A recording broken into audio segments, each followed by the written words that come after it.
Well, good morning, and welcome to Cybercrime Ready, Resilient and Responsive. It's a one-off webinar for stakeholders to understand the growing threat of corporate cybercrime and how to protect against it. To begin with, I'd like to touch on some housekeeping. If you're having any connection issues, please ensure that you have the most updated version of Google Chrome, and feel free to use the chat function. For questions, we have a Q&A bar just to the right there, and a recording of this webinar will be available after the event if you miss any of it or if you want to listen again. My name's Kim McAllister. I'll be hosting today. And we're going to be hearing the inside story of a cyber attack on the Scottish Environment Protection Agency. On Christmas Eve last year, this vital public agency, which among many other functions maintains a 24/7 flood warning service, was hit by a ransomware incident which was likely orchestrated by serious and organised criminals operating outside of the UK. The outage was both instantaneous and completely devastating. The organisation's network was rendered inaccessible to its 1,200 staff. It caused an ineffective communications blackout. SEPA is well accustomed to responding to emergencies, but this one was different. The agency requested the immediate help of outside bodies, including Police Scotland, the Scottish Business Resilience Centre, and the National Cybersecurity Centre. And a series of crisis meetings were held and efforts began to recover what data and connectivity that SEPA could. It soon became apparent, however, that this was no ordinary hacking attempt. This attack, in the words of the investigators, displayed significant stealth and malicious sophistication with a secondary and deliberate attempt to compromise SEPA systems. Over the weeks that followed, a multi-agency investigation and recovery operation was in full swing, but the courageous decision was taken early by SEPA's Chief Executive, Terry Ahern, who refused to part with public funds to pay the ransom that was demanded. And that meant that not only did the network remain down, but the hackers released a cache of the agency's data on the dark web. This is what's known in the cyber world as a double extort. So 10 months on, the agency is still grappling with the immense challenge of not only working through a pandemic, but doing so with severely limited access to its systems. Through the challenge, though, comes opportunity, and SEPA is determined not to let the legacy be an entirely negative one. It has set about building a brand new digital and IT infrastructure, rather than simply rebuilding the old one. It's determined to build back better. Today's also a very significant milestone for SEPA because in the aftermath of the attack, the organisation commissioned a wide-ranging review led by the Business Advisory Service, ASITS, and with contributions from Police Scotland and the Scottish Business Resilience Centre.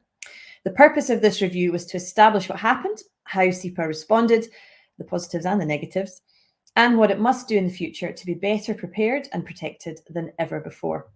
That review is now published for the first time, and SEPA hopes it will not only help it to understand the lessons learned, but it can also share them with other organisations as widely as possible so that they too can benefit from this experience. Now, SEPA has accepted the 44 recommendations made in the report in full. These actions range from the technical to the procedural and will undoubtedly be of great interest to all organisations who are seeking to maximise their own IT resilience as we face this growing corporate cybercrime threat. It's nearly doubled in the last year, according to the recent Police Scotland figures. So we're going to hear all about this in a global context and the specific incident relating to SEPA in this morning's webinar. I'm delighted we're joined not only by Terry Ahern, who's the Chief Executive, but also Dr. David Pirrie, who's the Executive Director at SEPA. This will give us that valuable inside perspective into the incident. And David Fabrash, OBE, who chairs the National Cyber Resilience Advisory Board for the Scottish Government, Detective Inspector Michael McCulloch of Police Scotland, and Jude Mccory, Chief Executive of the Scottish Business Resilience Centre, and also Paul Chapman, the Head of Public Sector Cyber Resilience at the Scottish Government, will all provide the invaluable external expertise. So I'm going to hand over to Terry shortly for a short introduction to today's purpose, but he'll also speak later this morning alongside David Pirrie for a deeper exploration of SEPA's response to the cyber attack. Before I hand over to you, Terry, I just want to do a little bit of explaining of your background because it's very impressive. Terry's got over 20 years experience in the environment profession, having held senior roles in Melbourne with the Environment Protection Authority in the Australian state of Victoria, also in London with the global consulting firm WSP, and most recently in Belfast as the Chief Executive of the Northern Ireland Environment Agency before he joined SEPA. I'm sure Scotland's your favourite location of all those that we've mentioned. And in all this work, Terry's strongly focused on bringing environmental and economic aims together, supporting businesses and social innovation, and getting tougher with the worst environment performers. Terry's also a senior associate at the Cambridge Programme for Sustainability Leadership, a member of the advisory board of the Global Footprint Network, and a fellow of the UK Institute of Directors. What an introduction, Terry. The floor is yours. Thank you very much, Kim. And good morning, everybody. So I just wanted to add a little bit to Kim's opening about what SEPA was focused on in doing these reviews, which is the large subject of today's session. So most organisations that have a cyber attack don't say a huge amount publicly about those attacks. Some do, some don't, but the majority don't say too much. Our view is that that's completely appropriate. Every organisation makes its own judgment about its own context, whether that's commercial, public, whatever it might be. So people make judgments about how much they should talk about their cyber attack. Our judgment from the first day is to be as public and transparent as possible. And I just want to briefly touch on the reasons for that before we get into the subject matter during the session. The first for us was, I've taken this view as CEO that we're a public agency, and on environmental issues, I don't knock back interviews. I've been on Panorama a few times. They're not things I particularly enjoy or look forward to, but we administer environmental laws. If there are questions about those, if there's media interest, we should front up, and we do that as well when there are difficult issues with the public. So we've got a culture of fronting up and being transparent. In both the server, dealing with the incident itself on Christmas Eve when it happened, we got in touch with media outlets and made sure we could get the message out that we had an attack so that people knew and that there was going to be significant impact from the first day. And we have kept that going, and I'll talk about that a little bit later. The one other specific thing I want to say about these reviews before we get into the session is no one asked us to commission reviews, no one required us to. I just took the view as Chief Executive in working with my board and my senior management team that there were two reasons to do this. The first was we've been hit by a major cyber attack, obviously. We needed to get external, a multiplicity of external advice about what did we have in place that was good, what else could we have done, were there any weaknesses, what should we do in building for the future. Running an organisation, I felt that with my colleagues was a really important thing we needed to do. We could have just stopped there, but the second part of it was, again, as a public agency, if we're going to do that for our own purposes, why not share as much as possible with everyone else? Because anybody can get hit by a cybercrime, as we'll hear about during the morning. And what we've done is publish as much as we can of these reviews, because if we can help even one other organisation not go through the horrible experience we've had over the past 9 to 10 months, then that's more than worth it. Now, what you will see is that we've redacted some material. So there are three reasons for that. The first is we have to protect the criminal investigation, which is a live investigation. The second reason is there's privacy, whether it's our own staff or some people outside the organisation, we have to protect their privacy. And the third reason is we have to protect both the administration of our work and also our own future cybersecurity. So if there are things that we need to improve, we tend in the report to have left in the generic lesson and maybe some of the detail we've redacted because we don't want to tell cyber criminals the detail of how we protect ourselves. So those three reasons are why you'll see material redacted. And it might be that in this seminar this morning, there are some questions that I and other speakers just can't answer. And I just wanted to be upfront at the start about what those reasons are. I think what you'll still find is by global standards, we have published more than most do. And as I say, that's just because we think as a public agency, that's our particular responsibility. We make no judgment about others who take a different course, which is totally suitable for their own circumstances. So Kim, that's all I wanted to say to sort of set the scene about the purpose, the role, and the way we have gone about publishing this information today, and that we'll get into when we turned into the session. Thank you very much, Terry. I really appreciate your honesty, your openness, and your transparency.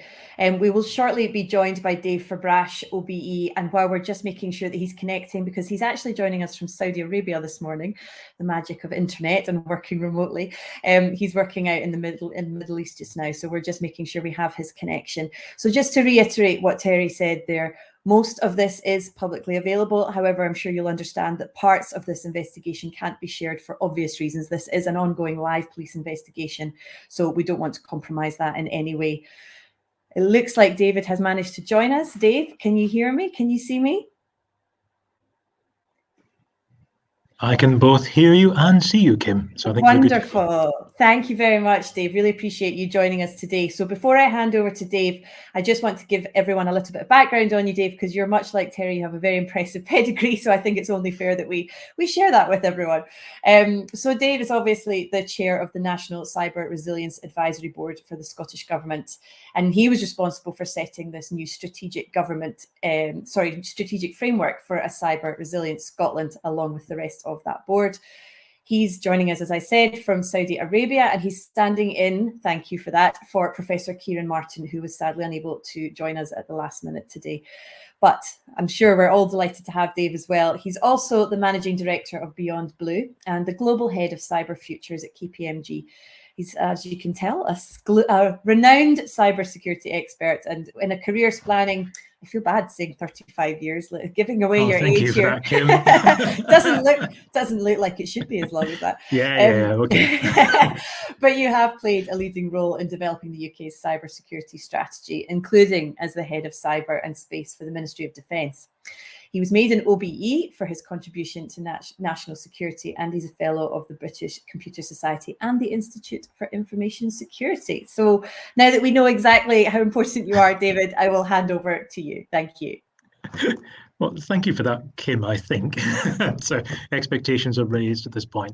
So I've got a slot for about 25 minutes, and I wanted to do a bit of scene setting about the nature of cybercrime, the challenges of ransomware, and practically some of the things we can do to protect ourselves and deal with a major incident. But before I do that, I was actually going to say, congratulations, Terry, on being quite so frank and open about SEPA's experiences, because we are seeing large-scale ransomware, and it's extremely important that organizations actually share their learnings and their experience when they deal with these sort of incidents. So thank you for being on the front foot and doing that, Terry. So I've got a couple of slides to run through, just really to provide a little bit of graphics and visuals to support what I was going to say. But I'm going to start with a little bit of scene setting on the cybercrime landscape and who's behind it. Does it really matter, frankly?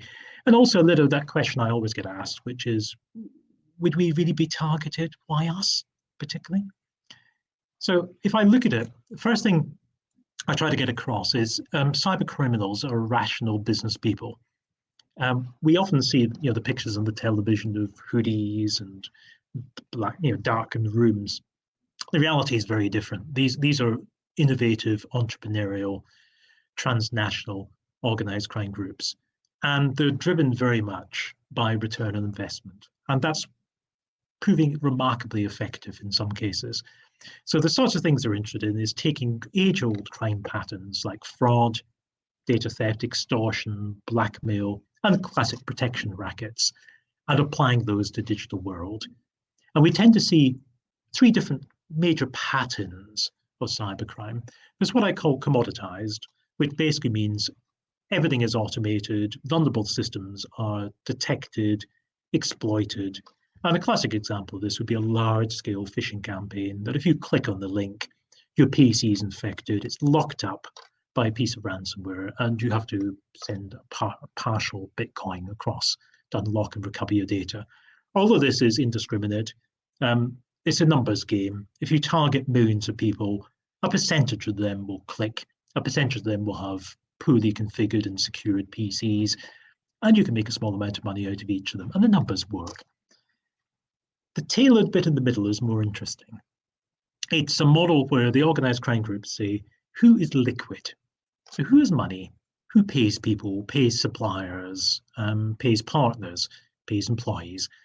And if that's the case, they're going to spend a little bit more time doing reconnaissance, casing the joint, if you like. So that means scraping websites for logos, trying to understand the type of organization you are, looking at LinkedIn profiles to work out payments clerks, corporate treasurers. That extra couple of weeks, which allows them to say, is this organization really worth it? And then a campaign of phishing emails, text messaging, sometimes even voice calls, to get them to the point where they have the access they need to be able to monetize that.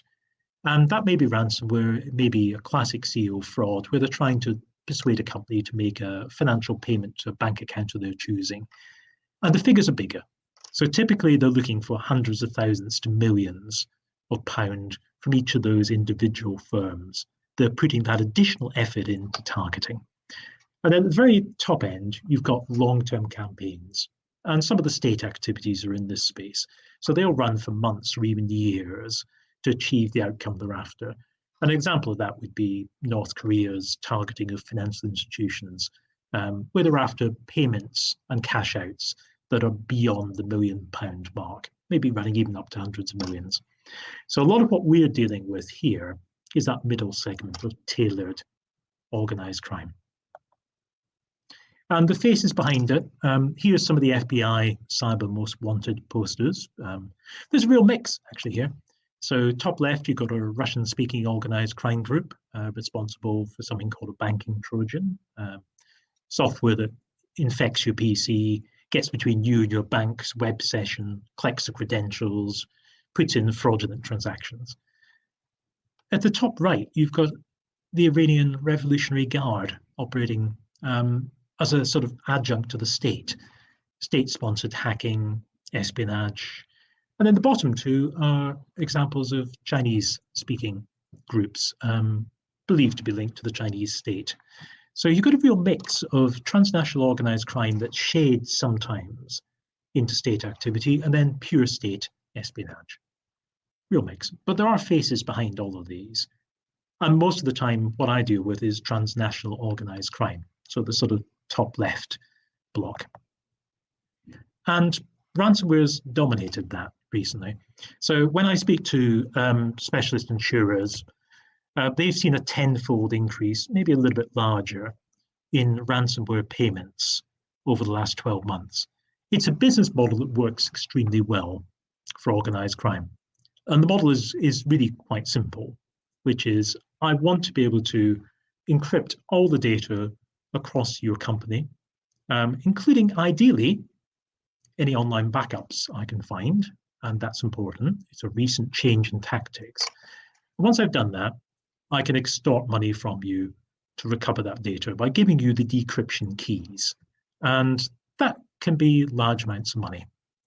And increasingly, we're seeing a thing called double extortion, which is I'm going to look around your network for a while, typically 10 days, maybe as many as 14, and I'll see what information you have that I can remove and I can blackmail you with, or I can sell on into the black market if it's personal data, because then some of my colleagues in other crime groups can monetize that and undertake fraud. So that whole model is based on, I'm in your network, I'm going to look around, I'm going to find the way of getting most money out of you by data theft or by direct extortion for you to recover your systems. So there's a couple of examples hit the press in quite a big way. Colonial Pipeline back in May, and that resulted in the main oil distribution pipeline in the eastern seaboard of the US being shut down. President Biden declared a state of emergency on the back of that particular cyber attack, and a ransom attack of $4.4 million was paid, 2.3 million was recovered. And the US government also were very aggressive in taking disruptive action against the organized crime group responsible for that. So that was a typical dark side, in this case, ransomware attack. And closer to home, we've obviously seen this, not just with SEPA, but with the health service executive in Ireland, attacked just a week afterwards by a slightly different Russian-speaking group.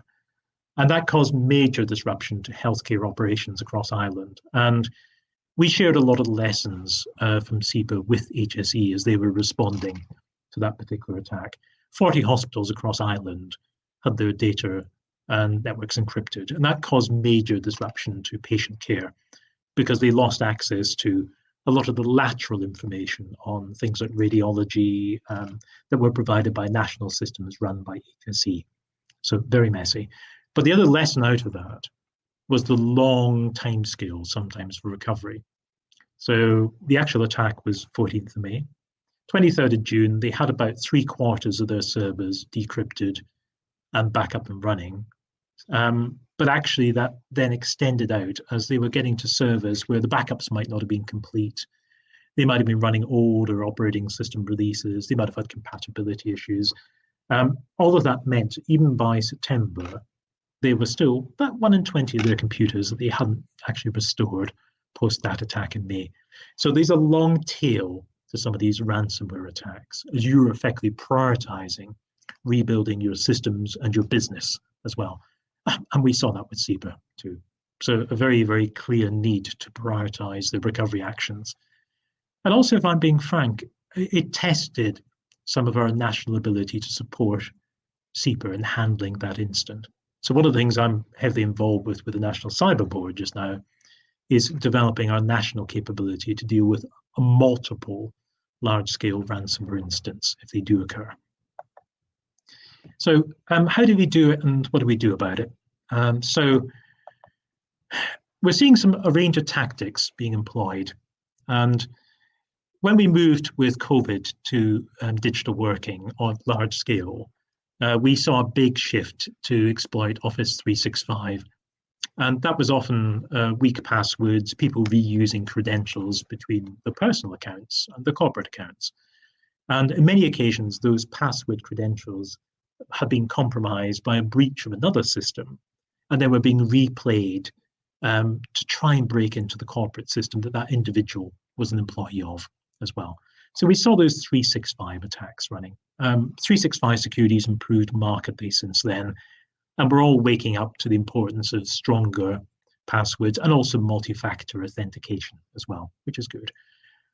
Phishing is still the most common attack method, but those phishing lures are getting increasingly credible, and often they're backed to social engineering as well. So it won't be one single email, it'll be a campaign of emails culminating with some time urgency or a real push to respond, to do something, to download software, to click on a link, to change a security setting even sometimes. So those phishing campaigns are very well orchestrated. I mentioned ransomware, and if we look at that, it's changed over the last 2 to 3 years. It used to be quite crude. It used to be, I've infected a single system, send me a Bitcoin, actually it's a fraction of a Bitcoin now, and I'll decrypt the data for you. Then it was, I've landed, I'm inside your network. How can I infect multiple systems, multiple servers, all your endpoints in the company? Okay, that's better. And then the last change, and the most awkward one, was I also want to find where your backups are, and if any of those are online. And if I can, I want to destroy, disable, or encrypt those backups as well. So you don't have the ability to recover using online backups. So the NCSC put a big emphasis now on offline backup copies. They can't be touched, they can't be corrupted, but also testing your ability to actually recover those in the worst case as well. So the last couple of changes we've seen recently, a lot of automated vulnerability scanning. Just to give you a flavor for that, if you connect unprotected, i.e. no firewall, no antivirus, PC to the internet, it will take about 4 minutes for that to be compromised and infected. So a lot of automated scanning being done. And then the supply chain piece, the most recent trend, we've seen a couple of cases with a firm called Cassia and a firm called SolarWinds, where organized crime groups or states have been targeting the supply chain. And the logic is very simple, which is if I can breach the security of somebody who's a software provider or a service provider, then all of a sudden I can scale those attacks, because it means all customers of that particular software provider are getting Trojanized, manipulated, subverted software that gives me the in and access route. So we're seeing a little bit of a trend there with organized crime exploring that as an additional attack option. So that's the tactics. Most of it's still basic. And the defenses, because of that, are a mix. And there's a balance here. So there's a balance between protection, detection, and response measures. And all three are actually equally important. So the protection side is very simple, often. Malware protection, so running up-to-date antivirus doesn't sound particularly exciting, but it's all quite critical. Secure configuration and patch management of systems, timely patching and updates to software. Trying to get rid of legacy unsupported software as well, if you can, particularly old versions of browsers, which can be quite important. Firewalls and segregation, so making sure that you actually do have good perimeter defenses, or sometimes that your most sensitive systems are also internally firewalled and segregated too. So if somebody does breach your outer layer of security, then there are some internal measures as well, protecting your most sensitive and key systems, which also, of course, should be backed up with offline backups. And then the access control and password security piece, there's some basics in there, particularly around how you handle local admin accounts and protect those, but also the basics of getting reasonably strong passwords across your enterprise, and that matters. And then I'm going to keep saying it time and time again, unfortunately. It sounds like a bit like a broken record, but the offline backup and recovery piece is probably the single most important piece just now, because we know that those ransomware groups are targeting any online backups, and they'll try and get the access credentials they need to corrupt those backups.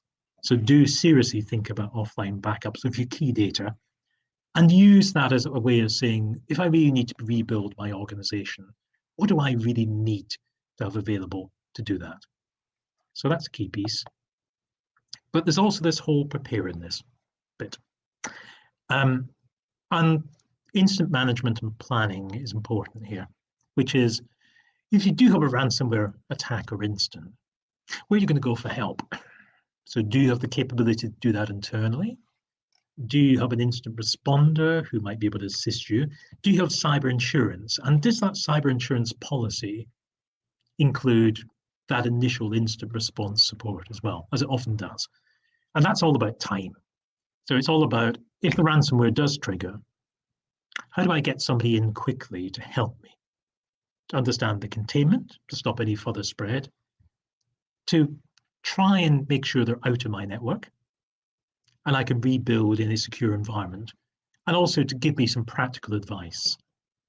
And no, cloud backups aren't offline, unfortunately, because sometimes the cloud credentials are compromised by the attackers, and we've seen that happen in some ransomware instance. So there's definitely a think about that additional offline backup. Sometimes actually people do take a separate cloud instance, and they're careful about the way that the access is managed to that cloud instance of the backup. Okay, so you need to be a little bit cautious in that.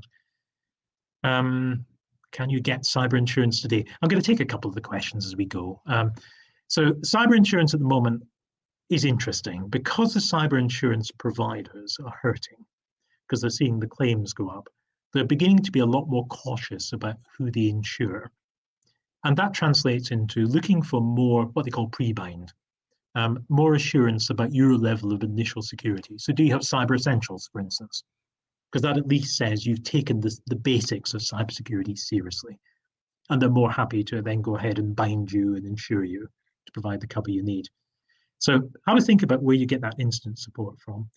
And also, I think I'm a great fan of cyber exercises. So NCSC run an exercise in the box. It's a standard packaged exercise you can run with your exco on board. But it's all about saying, if we did have a major cyber incident, how would we respond to that? And that's not just the technical response. It's the communications. It's how do you minimize the impact on your customers, your clients as part of that? And how do you really prioritize business recovery? So who gets the new rebuilt laptops? Which servers are actually most important? Which data set do you need to recover? And can you quickly mobilize as an organization to do that. And then the last little piece, which is if you rely on your enterprise IT to support your incident management, you will have a problem if you have a ransomware attack, because you won't have an enterprise IT environment. So the last piece of advice we sometimes give is to say, okay, if that does happen, can you quickly spin up another collaboration environment, get access to your instant runbooks or playbooks you need if your main corporate IT environment is actually disrupted? Because if you have a large-scale ransomware attack, you will lose your corporate IT environment, your Windows Active Directory, and your servers. So you need to have that little contingency plan in place to spin up maybe a Microsoft Teams or a Google instance that gives you that ability to collaborate and share information and get access to the key information you need about clients, key points of contact, your incident management plans. So that's the preparedness piece. And then the last piece for me is why cyber is different. So a lot of people say to me, I've got business continuity plans, I'm ready. A lot of those focus on physical disruption events. A building's burnt down. I've had a flood. Somebody's put a JCB through a telecoms cable that's important to me. Those feel very different to a major cyber incident when it happens. Because in a major cyber incident, suddenly it applies across all your sites, all your IT environment, and all of your data. And it's not one physical location. More than that, you're not quite sure how long they've been in your network for, typically 14 days, maybe a bit longer. You're not quite sure what they've taken in the meantime in terms of data, and you're not quite sure what they've left behind in terms of malware either. So the thing I find when I do this with executives and boards is the thing they find most difficult to deal with is uncertainty. We're not quite sure what's quite happened. We're not quite sure what the attacker is going to do next. And there lies the challenge. And also, we've never, if you choose to, negotiated with an organized crime group. We don't know how to play that particular, rather specialist game in terms of demanding proof of life or choosing to try and negotiate down the ransom. And that last point for me is those organized crime groups are also very, very good at working out exactly where to set that ransom demand. Because sometimes they will look for your financial statements. They will, even if they have the time, look for your cyber insurance policy. And that will be used to set the ransom demand for the organization. So that's a little bit from me. I'm inclined to stop there and just say, are there any other questions? Thank you very much, Dave. Yeah, it's been great that you've been answering questions as you've been going along. There's certainly been lots of people asking, I think to do with insurance and what your opinion is of the kind of self-fulfilling prophecy. If attackers know that insurance is going to pay out, what does that mean for other companies? What's your opinion on that? Yeah, it's a hard one. I mean, I think there's more and more push just now by government for transparency around ransomware payments. We've also got a little hook in here. We're also finding the sanctions regime is increasingly applying to ransomware payments as well. And it's worth mentioning that very quickly. So the US, OFAC, which is part of the Treasury, the EU and the UK all have sanctions regimes that apply now to certainly state cybercrime groups, but increasingly organized crime, which makes it illegal to actually pay a ransom to those groups. We also can't fund terrorism, that's illegal. And sometimes we find that the ransomware infrastructure being used by those organized crime groups is in a sanctioned country like Iran as well, which just makes the whole thing much, much more complex and messy. So I think you're going to find more and more pressure over time to get transparency and reporting around ransomware payments. And I think we will end up with a debate sometimes about whether the insurers are actually going to start being more cautious about whether they actually pay those demands as well under the insurance policies. It's not happening yet, but the level of claims is getting to be intolerable. There's lots of questions coming in, so we've got about 5 minutes. I'll get through as many as I can. Daniel's asking, how much risk is there to the perpetrators of these crimes given the complexity and international nature of it? Not much. Ooh. Would be the easy answer. I mean, okay, so Russia has a policy of not extraditing to other nations. So sometimes we have come across successful prosecutions of Russian organized crime groups, but it tends to be when they're traveling abroad and they're a little bit careless with their own security. So we have seen examples of that then occurring with extraditions to the US and then subsequent prosecutions. The reality is they're quite rare, currently. So what we're seeing more and more emphasis on, I think, is countries beginning to look at how they disrupt the infrastructure being used by those crime groups. So taking down their servers, making it more difficult for them to actually operate as well. So basically trying to impose cost on them. So at the moment, it's relatively risk-free, unfortunately. Yeah, lots of questions about passwords. Using these sort of password tools, are they good? Are they worth using? Yeah, yes is a simple answer. So I mean, I think a good password manager, and I can't give vendor recommendations, apologies. A good password manager is a good way to go because it gives you both the ability to increase password complexity, but also diversity of passwords across different systems.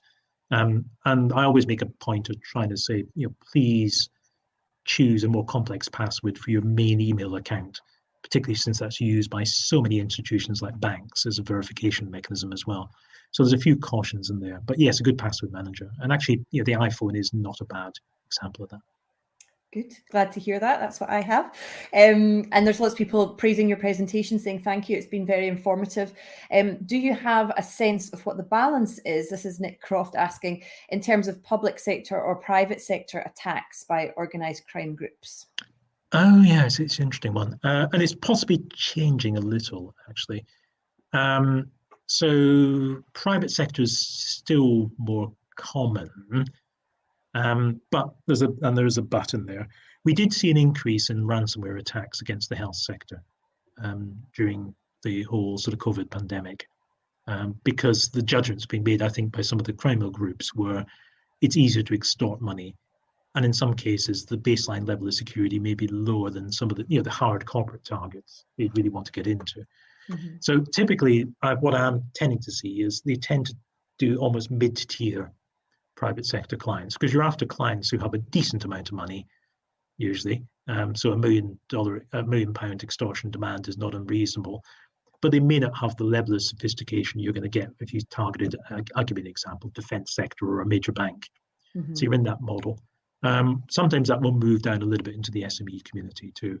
And we are seeing a lot of targeting just now of universities and academic institutions currently. Oh dear. Okay. And we've just got a couple of minutes left. So I think this is a good one from Sean Melody. What advice would you have for smaller organizations in terms of incident preparedness and cybersecurity capability? Yeah, I think, the smaller ones, I think the cyber insurance option is still a good one, actually. Actually, in some cases, SBRC is a good link in there as well, actually. So because the basic cyber insurance policies will bundle in specialist incident response support as part of that, usually for an initial period of time, like 48 hours or 72 hours, depending on the policy. But that's often enough to at least get you that initial, I've never dealt with this before.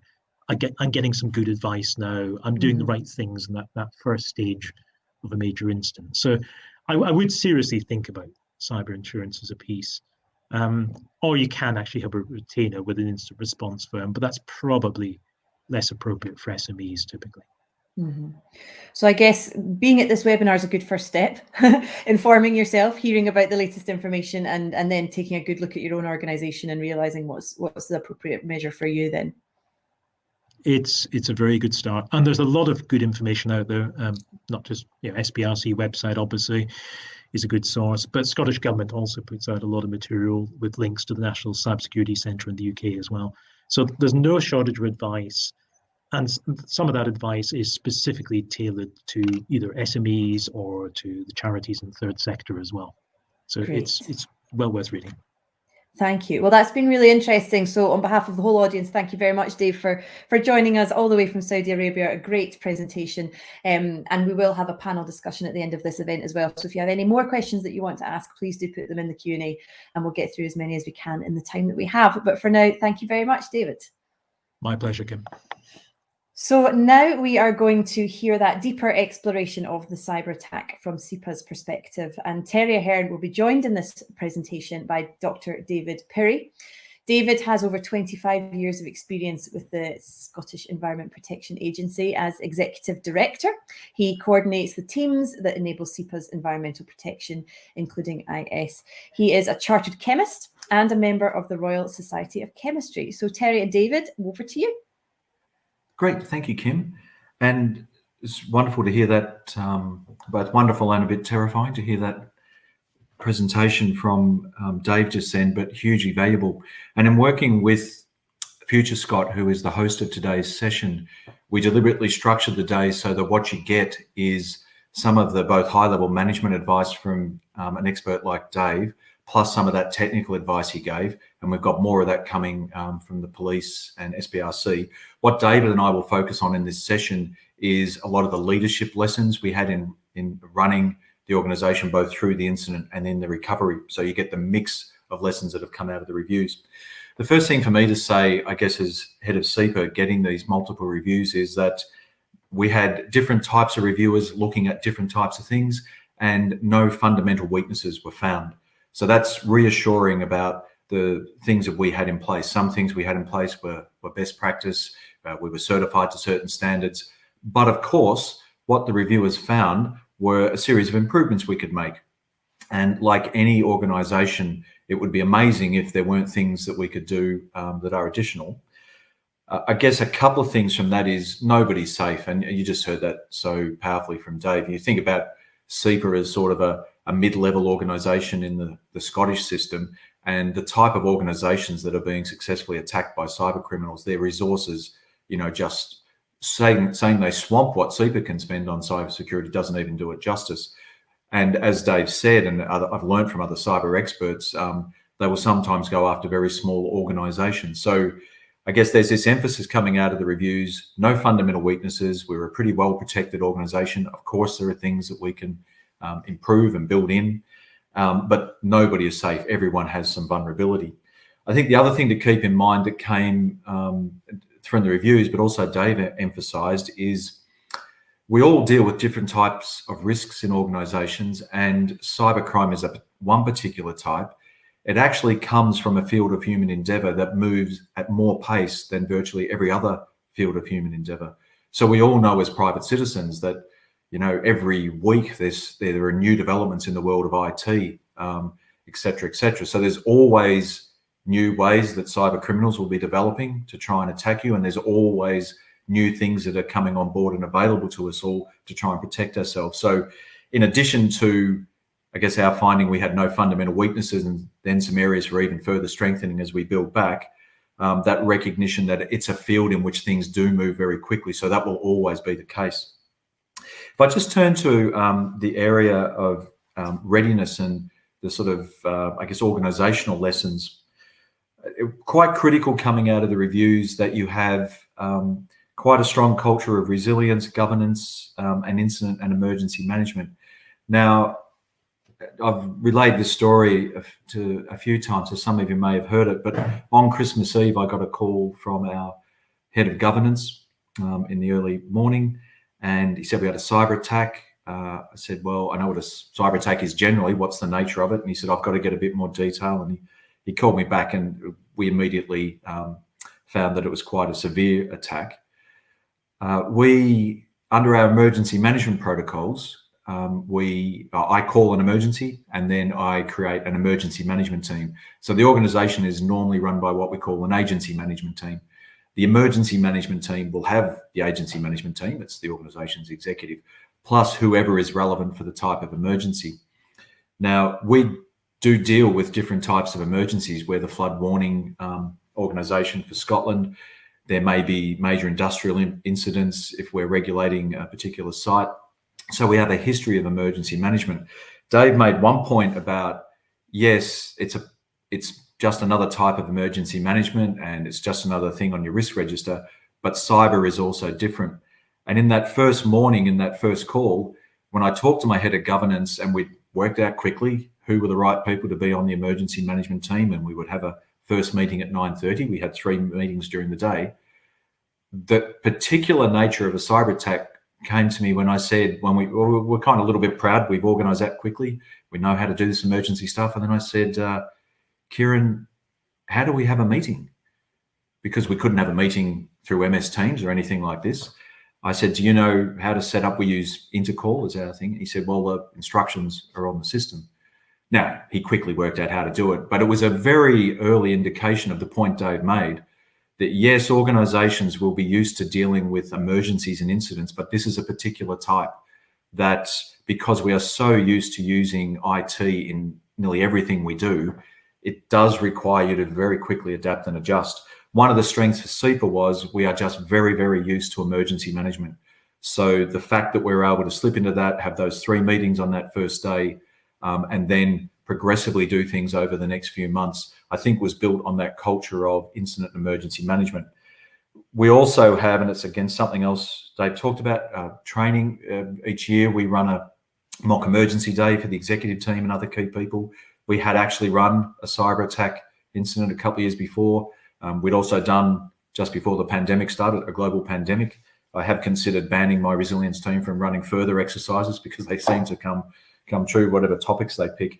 But actually, in all seriousness, those training sessions are quite critical. So even for an organization that is used to doing emergency management, you can't train enough and prepare yourselves enough, because a lot of what you do in dealing with the incident well and recovery, and this is not a complicated point, but it is quite important, is holding your nerve, thinking through things and making good decisions. So in relation to that, I said, I think probably on Boxing Day, when the next time we met, we didn't meet on Christmas Day. David, my colleague who come in later, and the IT team kept working on Christmas Day, obviously. We got together again on Boxing Day, and then we were having a couple of meetings a day, for several weeks. I said, look, we have 5 assets that we use to deliver our work. We've got our people. Well, we've still got all our staff. We have our money. We still have our funding. We have powers given to us by the Parliament. We still have all of those. And we have our relationships with a set of organisations across Scotland and beyond. We have all of those. The 5th asset class, access to our data and systems, we've lost for the time being. So what we have to do in this emergency and this recovery is basically milk more from the other 4 assets. And that's what we did extremely well. And again, I think that point of knowing your strengths as an organization, having a good culture, it sounds very simple, but one of the things that was really critical for me in leading the organization was I put a lot of effort in with the top 2 tiers of management over the last 4 or 5 years to build a shared understanding of our business objectives, our business model, the way we were trying to work, because we do have quite an ambitious change agenda. And because we had that, we were able to make very good, quick decisions about what to prioritize. So when you're hit by an emergency like this, you can't, deliver everything. I said to people on Boxing Day, don't judge ourselves by normal standards, because we've been hit by a cyber attack on top of the pandemic. We can't do everything we would normally do. We can't even get close to that, particularly in the first few weeks. Make decisions based on what will a reasonable person judge us on in a few months' time. Because we combined that's how you think during, multiple emergencies, the pandemic and the cyber attack. Plus, we had a very strong shared understanding of what our business was, what we wanted to prioritize in a general sense. When we hit these 2 multiple crises together, I think we were able to make good, quick decisions about what to prioritize and what not to do. As an example, one of the first things I said on Christmas Eve, probably our most important responsibility in terms of life and death, is getting flood warnings out. I said, I hope it's not going to be any risk of flooding today. Of course, there was a bit. The team amazingly got the warnings out as they needed to, and we never failed in the first couple of months. We got a series of warnings and alerts out. The public didn't notice any difference. There was actually a number of workarounds by a group of experts, but we were able to make the right, accurate, timely decisions and then provide the advice to the public. And it was that came from that history of emergency management, clear focus in a leadership team and across the organization of what our priorities were in general, so that in an emergency setting, we could really focus on what we needed to prioritize and do. Turning to the response, Dave mentioned another thing, which is you're not likely to have dealt with a ransom before. So I've said to a few people, as Kim outlined, I've worked in a few places around the world in a few different types of organizations and been senior for 20 years or so. So I think, well, I've seen, budget crises and I've seen HR problems and I've seen other types of emergencies. My experience of ransoms was, watching old B-grade films where someone gets a note in the mail with letters cut out of the newspaper, meet me at the fountain in the garden at midnight, come alone, don't tell the police. I had no experience of dealing with a ransom.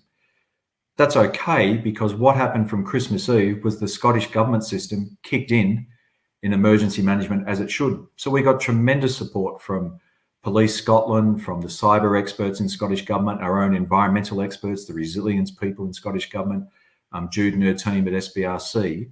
And of course, Police Scotland, and you'll hear from Mike later, told us exactly the sort of scenarios that we would face in relation to ransomware. And that was just so invaluable. And that tremendous ability in an emergency where you call on your own strengths, your own experiences, but that won't be enough in a cyber attack. You need to very quickly work out, and Dave's point about preparation, training, rehearsing, etc., know in advance who to get in touch with so you can just trigger it straight away. I can't speak highly of our Scottish government partners and the way the system supported SEPA, particularly, fair enough, SEPA people, we gave up our Christmas and New Year periods because we had to deal with something for our own organisation. But people like Jude and Mike, who you'll hear from, and other colleagues, they destroyed their Christmas and New Year period because they took their responsibility as we have to help this part of the Scottish government system. So that power of partnerships was quite important. And it went through to, similarly, I think you then start saying, well, we better get in touch with our major customers. And we have good relationships with trade bodies. So we do two things. We regulate people and we provide flooding advice. There are two major categories of work. Mainly who we regulate is business. Most businesses we regulate are in a trade body. We have 20-year relationships with trade associations. So we got in touch with people so they could give communication to people. So that, again, just that set of things, communication was critical, being open, transparent from the start that yes, we've been hit, and yes, we've been hit badly, and yes, it's going to take us time, and then telling people so they can adjust and do what they need to do.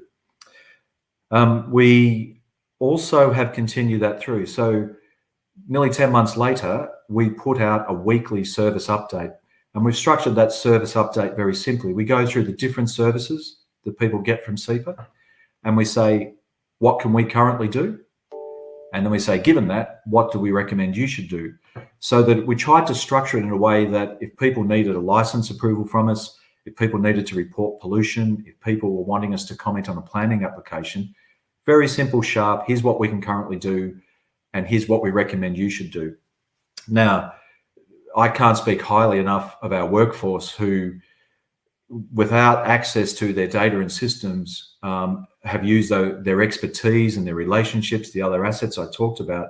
We've made over 5,000 authorization decisions in the first part of the year.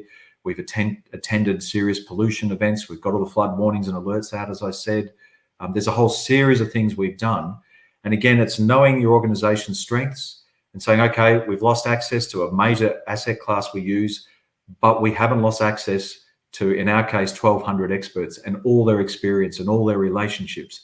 And the way the workforce has stood up under terrible circumstances, because they were already, like everyone, already dealing with the pandemic and what that meant to them both in their personal lives and at work, but have found ways to deliver what we need to deliver for Scotland's environment. Then just turning to a few final points. Again, these are probably pretty obvious, but they're so important. A very good relationship with our governance board. We have a traditional governance board. So we held an emergency meeting of the governance board in the first few days. The governance board agreed to delegate to the board chair, the deputy chair, and the chair of the audit committee the ability to make decisions. So, for example, when we did make the decision a couple of weeks in not to pay the ransom, I had to liaise with Scottish Government colleagues. I had to make sure the board was comfortable with that. And sometimes you have to make these decisions. I'm not going to go into the detail. Very quickly, you do the thinking, but there can be points where it's important to make a decision on something like whether you pay a ransom or not. Obviously, as others have said, that's a hugely important decision. And having those relationships and setting up the decision-making processes so that everyone with a key interest in the decision could be involved, could be informed, and help me and my board make that decision was quite critical. The other couple of things I'd want to comment on just before closing and handing over to some comments from David is just about the future. So we didn't want a cyber attack, obviously. Who would? It's an absolutely horrific experience. But it is also an opportunity, and that's not just a cliche. So we had to decide in the first few weeks, do we build back our old IT systems or do we build completely fresh?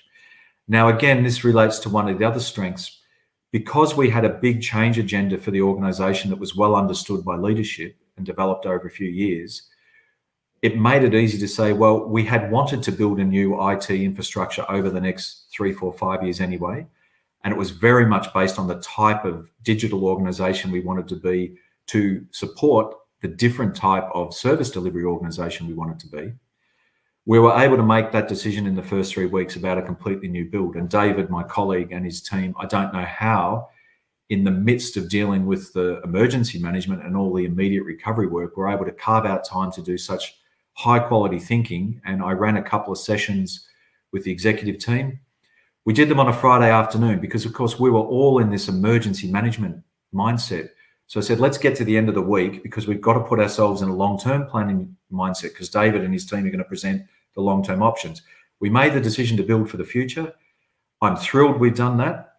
What I've committed to is that reforms we were going to do, not just in an IT sense, all the key elements of what we call being a phase 2 EPA, we think the world needs with climate change, nature, the collapse of biodiversity in nature, different types of EPAs in this next phase. Our sector, we think, should make a leap into a different type of way of working.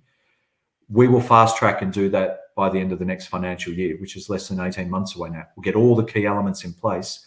And what we've already been able to do is roll out 3 digital services. So 3 mass use services have already under our new system been rolled out.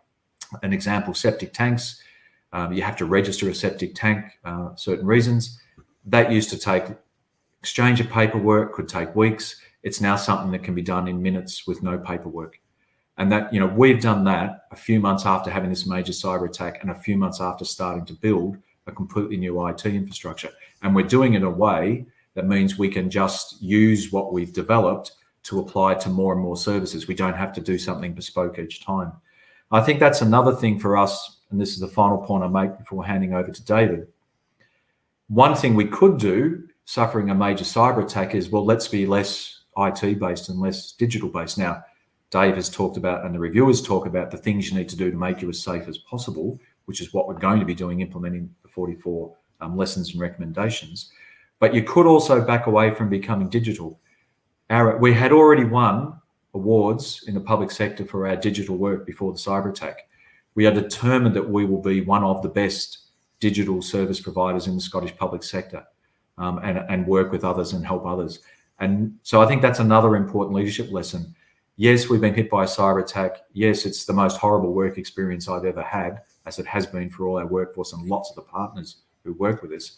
But that doesn't mean turn your back on being digital and being top-class IT. It means keep going because it delivers huge advantages. That's why the ransom attacks are valuable, because they did cause so much disruption. But then just make sure you put the absolute best in terms of cybersecurity. So with those leadership lessons, I'll hand over to my colleague David, who'll give you a little bit more flavour on a couple of those elements. David. Okay, thanks, Terry. Good morning, everybody. I'm David Perry. I'm the Executive Director for Evidence and Flooding within SEPA. But today I'm going to be talking to you in my role as incident manager for the cyber attack. So I coordinated our response to the attack. And very briefly, I'm going to try and cover two things. I'm just going to pick up on some of the key lessons that I learned from being incident manager. And then I'm going to try and give you a flavour and an overview from the recommendations and the key learnings that have come out of the reviews that we did. So you've already heard from Terry that in many respects, SEPA is well placed to handle incidents like this.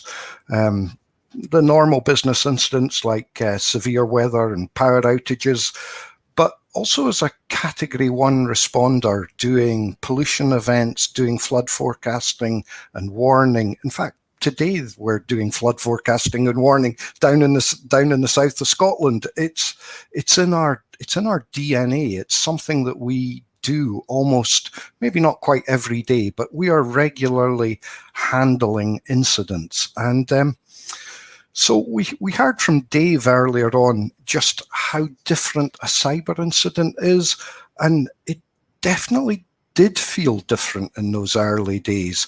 The technical aspects of the incident, the scale of the incident, the uncertainty, I recognise all those points that Dave made earlier on in his talk. But actually, as incident manager, the challenges we faced in those very early days, they were exactly the same as any other incident that we deal with. It was all about ensuring that everyone has the same situational awareness. It was about bringing the resources of the whole organization to bear on the incident. And it was communicating and coordinating who's doing what's going on, just like how we handle any other incident. The scale was different, the uncertainty was different, but I think a key lesson is fall back on your tried and trusted procedures. They'll serve you well. They did serve us well. I do think, though, one of the other big differences between this incident and other incidents was even in a flooding incident, we were used to handling them for a few days at most. The cyber incident has lasted a lot longer than a few days. So a key lesson is, in those early days, it's a marathon. It's not a sprint. Set yourself up for the long term. Set yourself up with the relief staff, with the appropriate support so that you can last for the long term. And Terry picked this up as well, that one of the other key things that we made the time and space to do was producing that long-term broad plan that had long-term targets, rather than just dealing with the events as they unfolded and as they happened, as they unfolded over the days. But make no mistake, this was really, really difficult. And it's because it was so difficult that we commissioned these reviews. So across all of the reviews, there are 48 recommendations. Many of the recommendations build on the good practices that we already had in place. 44 of the recommendations are for SEPA, but they're also for, I would believe, any individual organization. And actually, I was really struck by Dave's presentation before us, just how common the recommendations coming out of these themes were with the points he was making. Because when I look across the 44 recommendations for individual organizations, they sit in three broad themes. And that first broad theme is preparedness. And that preparedness, it's all about training of users. It's awareness of users. It's the availability of your incident responses plans. It's the testing of those incident response plans. It's the knowing what to do when it happens.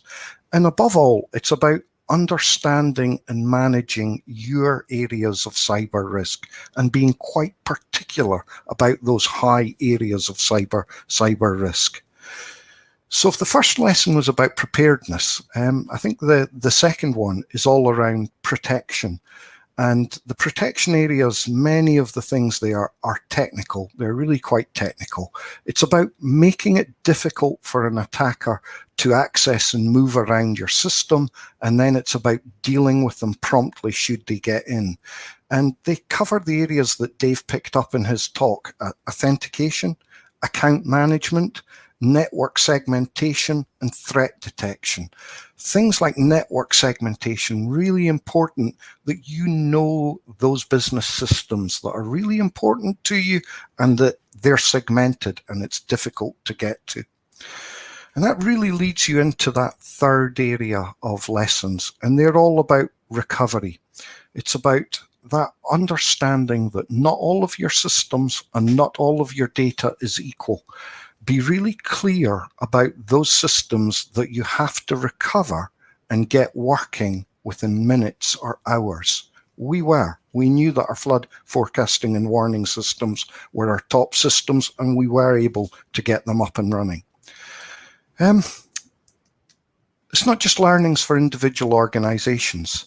Those learnings, there's a strong synergy with the 4 recommendations that are for the wider public sector. The first of those is about the role of SOCs, Security Operation Centers. Is there more that can be done collectively to make use of Security Operation Centers? The second of them is about how best to make use and access cyber incident response companies. The third one is about those testing of those plans, but rather than testing those plans, those incident response plans on an individual basis, it's about looking at those collectively and about testing them collectively. And the final recommendation is really about learning the lessons. It's about collectively as a team, are we set up that everybody can learn the lessons from every attempted attack? If I step back and think, I think the threats become so acute, but it's not if, but when another organization gets hit. This was the most difficult period that I've come through in my career so far, but as incident manager, the support I received from SEPA colleagues, the support we received from partners, from contractors, it's been absolutely amazing, and I'm so grateful for all of that help and support. But I'm equally very confident that it's made SEPA stronger and that we're going to come out of this a much better organization. And with those final thoughts, I'll hand back to Terry for some final remarks. Thanks very much, David. And again, I just take the chance to praise you for the work you did as incident manager, because we're all under a lot of pressure, but ultimately there's someone that the buck stops with. And I guess that was a combination of me and you, but your steadiness and dedication to work with the team throughout the incident was outstanding. And Kim, I don't really want to say anything else. I think what David and I have tried to do, as I said at the start, is give those management leadership lessons. David touched on some of the more technical recommendations at the end. And I'm really keen to now hear from the other speakers and then get into the Q&A session where we can cover off what people are interested in. So I'll hand back to you. Thank you, Terry, and thank you, David. A really, really interesting insight, and I really hope that you have a much better Christmas and New Year this year. Don't know that it could be much worse, but yeah, a fantastic insight. So thank you for sharing that. I'm delighted now to be joined by Detective Inspector Michael McCulloch of Cybercrime Investigations at Police Scotland, and also Jude Mccory, the Chief Executive of Scottish Business Resilience Centre. So Michael started his career in policing in 2003, and he's held many roles spanning serious and major crime investigation. As of 2020, he moved to lead the Cybercrime Investigation Unit as Detective Inspector, where he's now the Senior Investigating Officer responsible for the proactive and reactive investigation of serious organised cybercrime in Scotland. Jude Mccory, who's obviously been mentioned a few times already today, she has over 20 years' experience in the technology sector, and she started her career with Dell Computers in Ireland. She joined SBRC in April 2020 from the Data Lab, where she was the Director of Business Development, working with industry and academia to maximise the value of data for Scotland.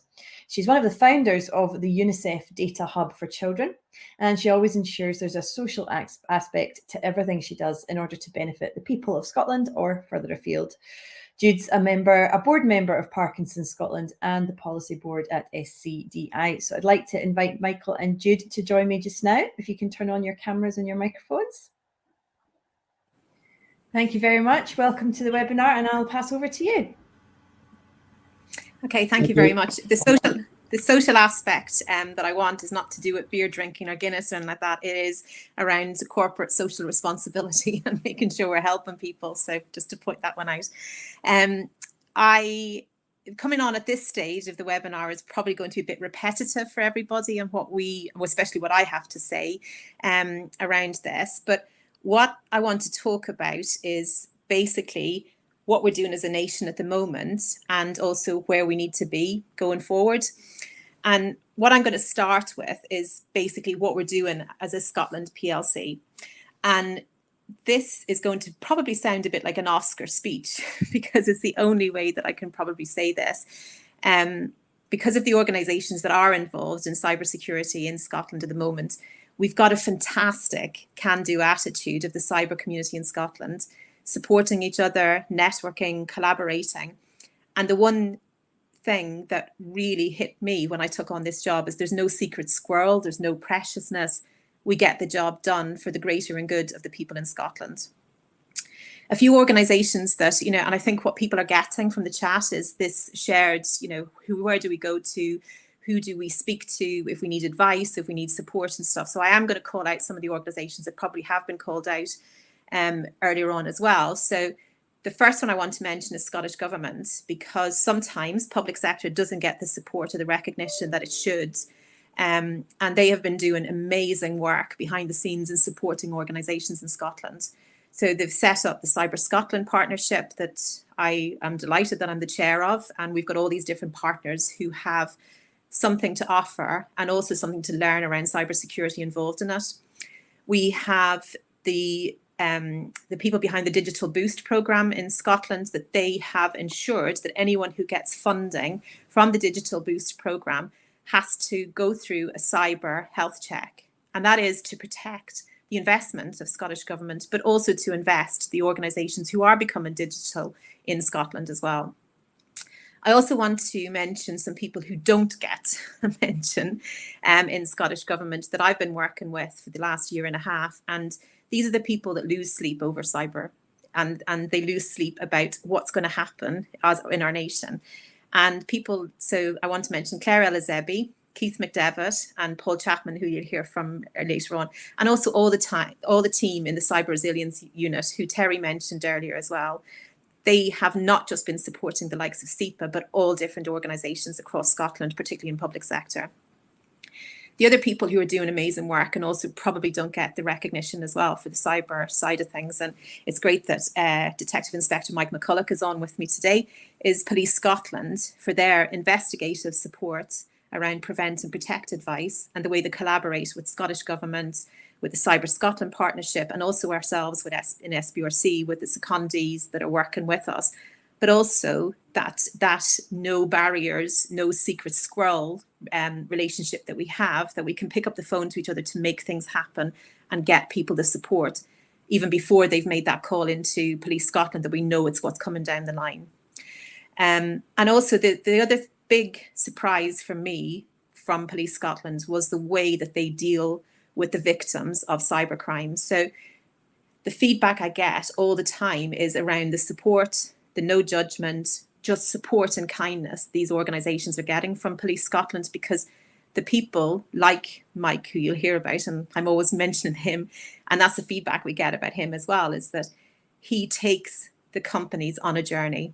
Every day is a different story. Maybe every hour for the first few days is a different story, but he's there to support them, and his colleagues are as well through that process. It's not just a matter of reporting the crime to Police Scotland and you just move on. I need to also mention my amazing team at SBRC, and I did take over SBRC the week of lockdown.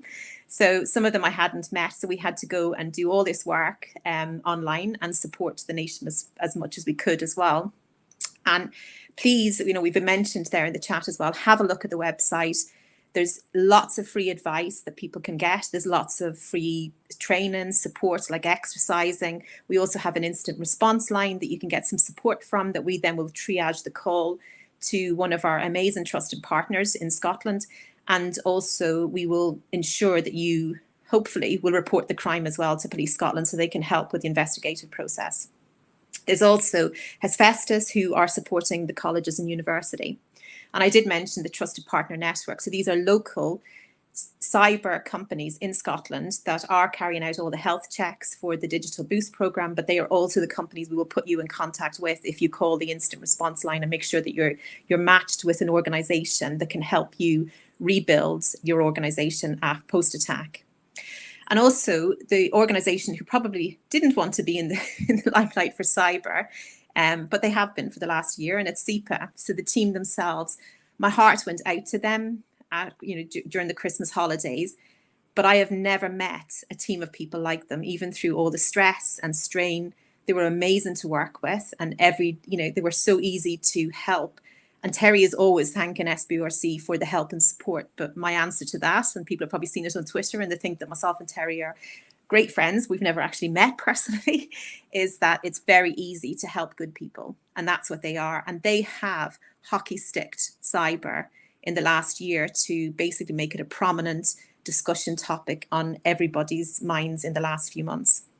So please listen to them today, learn from their reports, put in some changes, do everything that they're talking about. Listen, don't just turn up today, be an active participant, because they've been through the pain, they've got the t-shirt of this, and they will help. If you listen to them, they will help your organizations.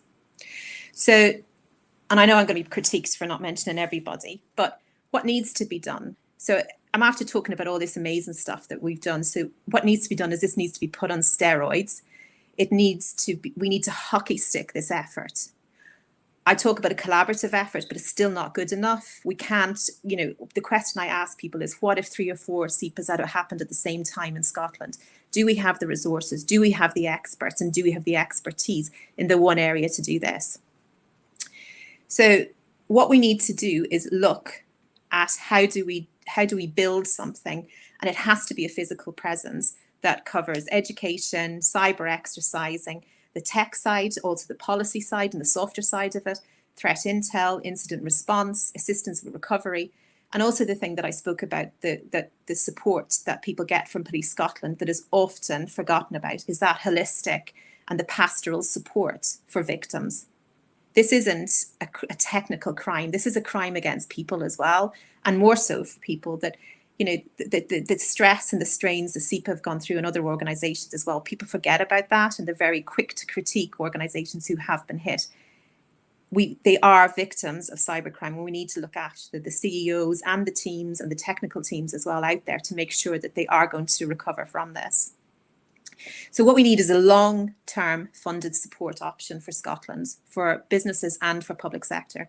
And the reason I say long-term funded support is that we need to attract, hire and keep that expertise in Scotland and give them job security. We can't fund cyber on an ad hoc basis for this nation. So I'm really delighted, and I welcome Mr. Swinney's commitment to looking at proposals as a matter of urgency for the establishment of a recognised, authoritative and collaborative function to combat cybercrime. And this was mentioned in the COVID recovery strategy. But what we also need to do is make sure that we're not going to just rely on Scottish government to protect our nation. Organisations need to wake up, a serious wake-up call on what they should be doing as well for themselves. We need to lead from the top down. Some of this stuff I'm going to mention now is stuff that David Verbash has mentioned earlier on, but we need to keep pushing this message out. We cannot leave it for others to protect our organisations and our nation. Lead from the top down. All you board members, CEO, non-execs, you educate yourself around the cyber risks. Make sure the cyber is on the top of your risk register for every board meeting. Lead from the very, very top. Make sure all of your people are educated, not just your technical people, the people who answer your phones, the people who speak to, your suppliers. Everybody needs to be educated around cybersecurity. Test your IT, look at vulnerability testing, pen testing, do your upgrades and your backups. Read the SEPA report and recommendations. Take the advice. Don't let all of this be in vain. This was a lot of work from SEPA, and they should be congratulated on the openness and transparency around this. I mentioned again, educate, educate, educate, even the basics. What does a ransomware email look like? How would you recognize some sort of attack that's about to happen on your system? Exercise and put yourselves through the pain in a pretend scenario, in a pretend fashion, that you realize what can happen and you cover all the basics. These actually give you more questions than answers. And also test your cyber. There's a lot of talk around your cyber insurance. Don't just sign up for cyber insurance. Find out what exactly you are insured for. If you talk to your cyber insurance company and go through a scenario yourself. So sometimes there'll be limitations on what you can say about the attack, who you can say things to, and also who will handle this. And I did promote our trusted partners, all the cyber companies in Scotland, because I do think that's a big thing, that if you do have some sort of criminal activity on your systems, it's very good to have a local supplier that's going to look after you as a Scottish company, not somebody, and I'm not dissing any companies down south, but you need that local support. So make sure that your cyber insurance covers all those areas. Have an incident response plan and have it on paper, because your systems will be down, you won't be able to access it. Also look at accreditations like Cyber Essentials and keep up to date with advice from NCSC, Cyber Scotland, Scottish Business Resilience Centre, Police Scotland. There's lots of advice out there. And another shout out for SBRC, we've launched our app today. So if you download that, you're not then relying on LinkedIn and Twitter for threat intel. You will get push notifications as soon as we get the information in, so that details that you should be looking at for your cyber security. And a final point, I'm not going to dwell into this because you're now then going to hear from Detective Inspector Mike McCulloch, but what do organisations do if they are targeted by cyber criminals? Have, again, the soft copy of your incident response plan. Report the incident to Police Scotland 101. Call your incident response partner if you have one. If you don't, you can also call the SBRC incident response line and we will help you as much as we can. And we'll also then triage the call out to one of our trusted partners. Treat your systems like a crime scene. Do not try and do anything. And also do not negotiate with any kind of ransomware requests. That's as much as I can do. And then we basically always hand it over to Police Scotland to look at the investigative side. So I want to hand it over to Detective Inspector Mike McCulloch now. Thanks very much, Jude. So good afternoon, everyone. Yeah, I'm Michael McCulloch, Detective Inspector for Cybercrime Investigations at Police Scotland. So I'll take these 10 minutes to just touch on a couple of things and want to make some of what's been discussed, particularly by David, as real as possible and put a Scottish perspective on some of that. And I'll start off just by touching on SEPA's approach to this, which I know has been mentioned, but it's of real value to us, particularly for our prevention awareness strategy. SEPA were a well-protected organisation, and the fact that they have fallen victim with a company of their stand and scale and cybersecurity posture to have fallen victim is evidence itself of the threat that's out there. That open and honest approach that they have shown has been invaluable, in that there's nothing that effectively focuses the mind like a real-world case study. And SEPA's openness has provided us, Team Cyber Scotland, as Jude's just outlined, a huge opportunity in terms of enhancing awareness and security. So I want to thank them for that.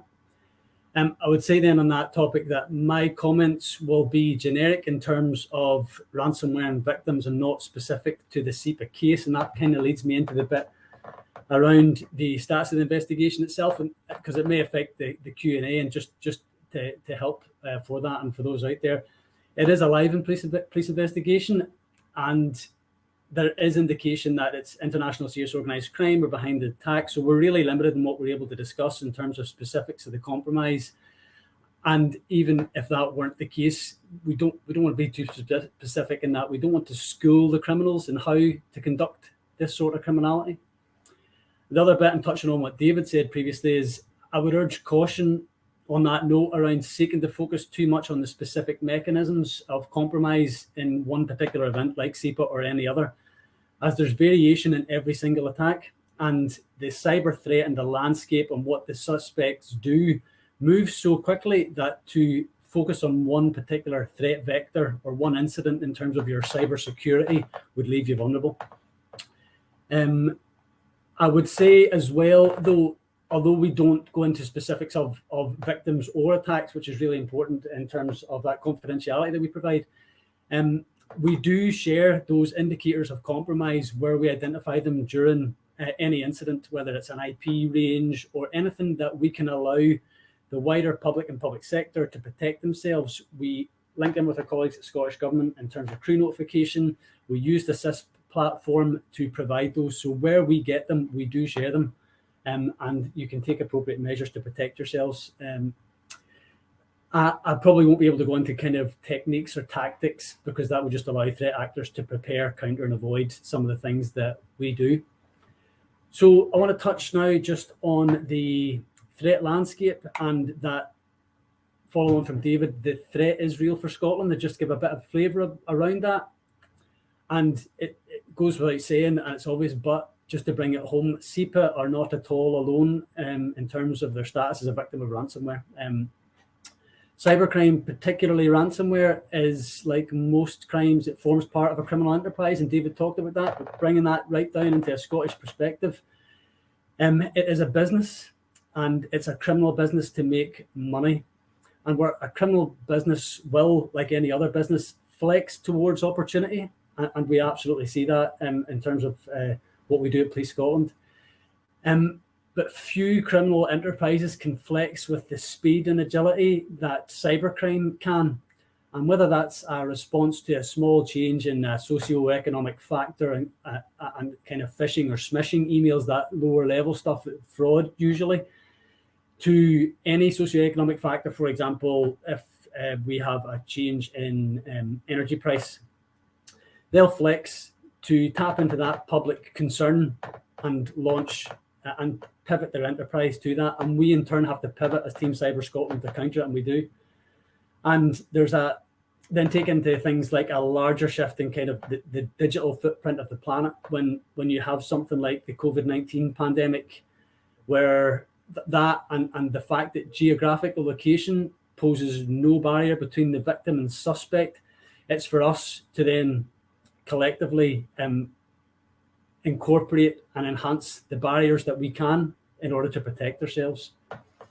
Again, that Scottish flavour, reported ransomware between 2019 and 2020, and bearing in mind that the majority does go unreported, we saw an increase in over 200%.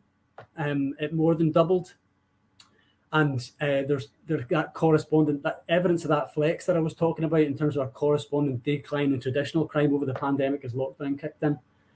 And very much as was said by David, it's a global issue. And he used a couple of examples in HSE Ireland, the Colonial Pipeline, and those same groups that target those organisations are active in Scotland. Don't think that this is a global thing but doesn't affect us. And just to cover it quickly and give that it is here and a threat in terms of variant that we've seen. I'm going to list some of them and then some of the business areas that we talked about, and David covered that as well.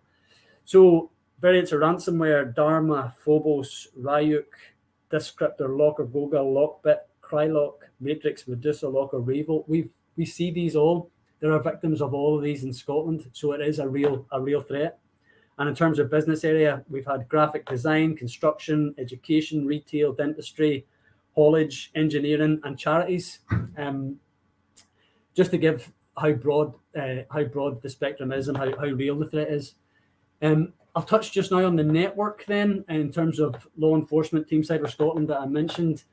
The network that investigates, and Jude kind of touched on the support for victims of cybercrime, in particular ransomware, because it is so high impact, is national, Scotland, UK, and international. That international threat that I talked about requires a collaborative international response, and that is very much what you get. And we are your conduit into that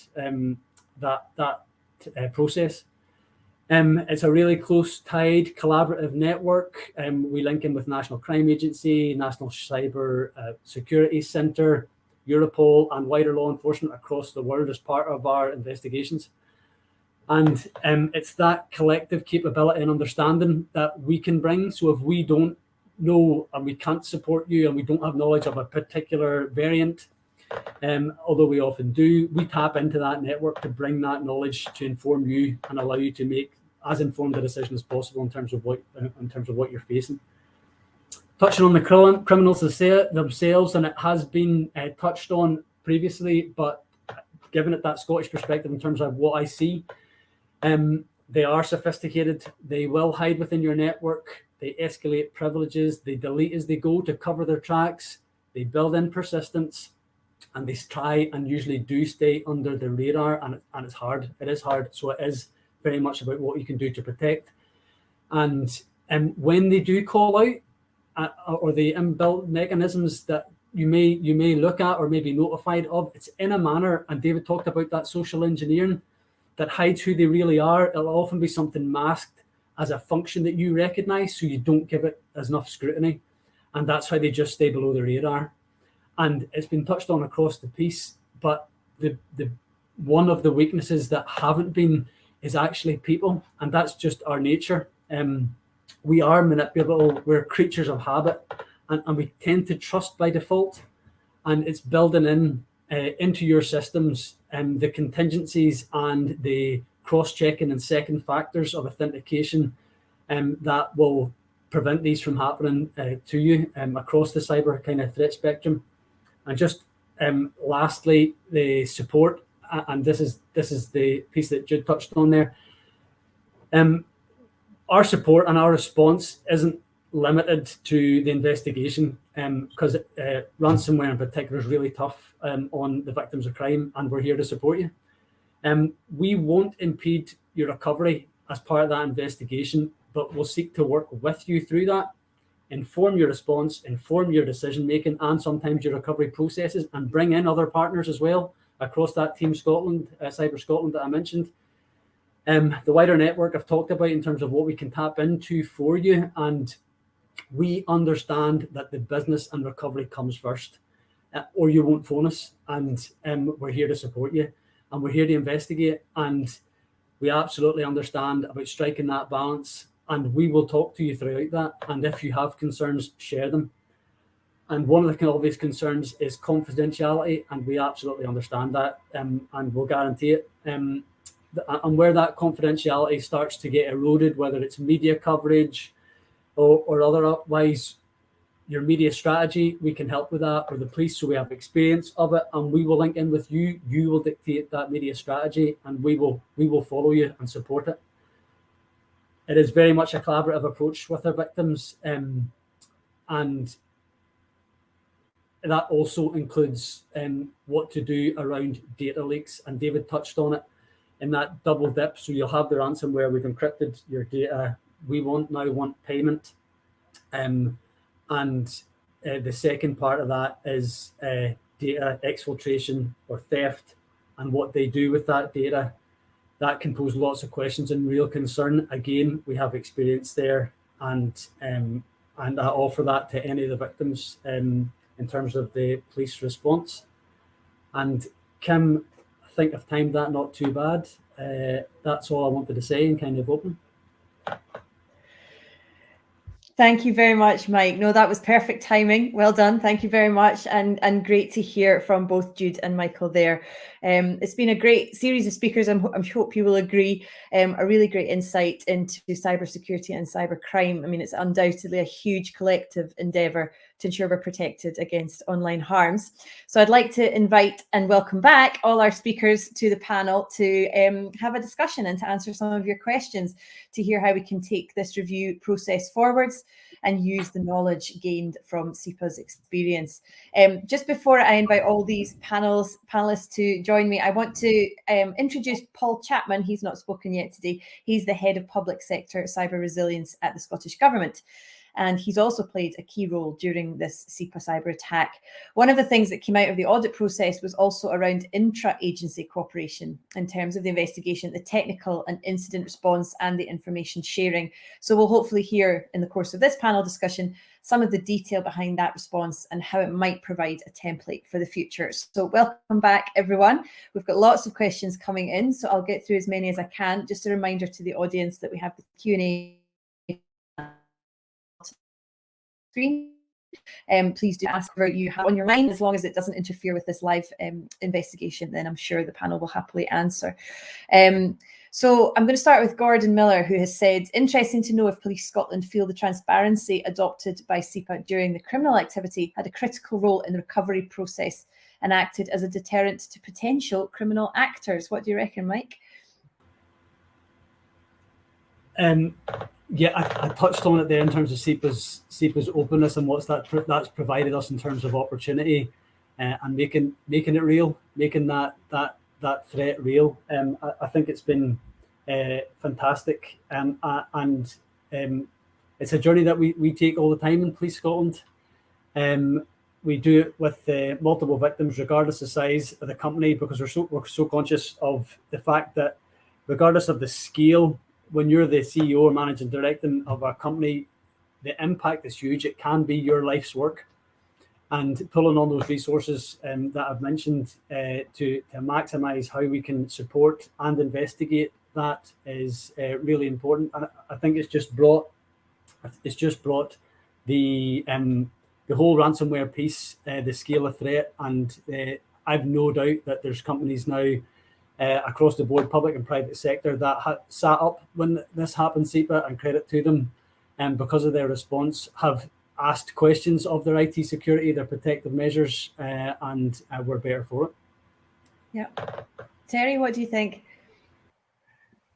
Yeah, in terms of our own recovery, I think it helped a lot. And once more, the advice from Police Scotland and Paul and others was important, because we knew what we could say and couldn't say. But to take a specific example, because we were very public about what was going on, it meant that I talked about 4 asset classes that we had to milk more from than our IT stuff. And one of those was partners. So, for example, we're a consultee in the land use planning system. Well, all 32 councils in Scotland knew very quickly that we had this problem. We didn't even have access initially to the planning applications that were sitting in our system. So each of those councils work with our planning team to work out, okay, how can we help you understand what you've got on the books? How can we help SEPA triage what we need to, prioritise and do in an important way? And we got through that planning backlog. And in fact, we did it in a way where we fast-tracked some of the reforms of the way we wanted to do it, because we were doing it we had to do it in an emergency circumstance, and we had to find workarounds. Some of those workarounds will keep, but we wouldn't have been anywhere near as successful in doing that if the 32 partners, the customers, were well aware of what we were going through. Yeah.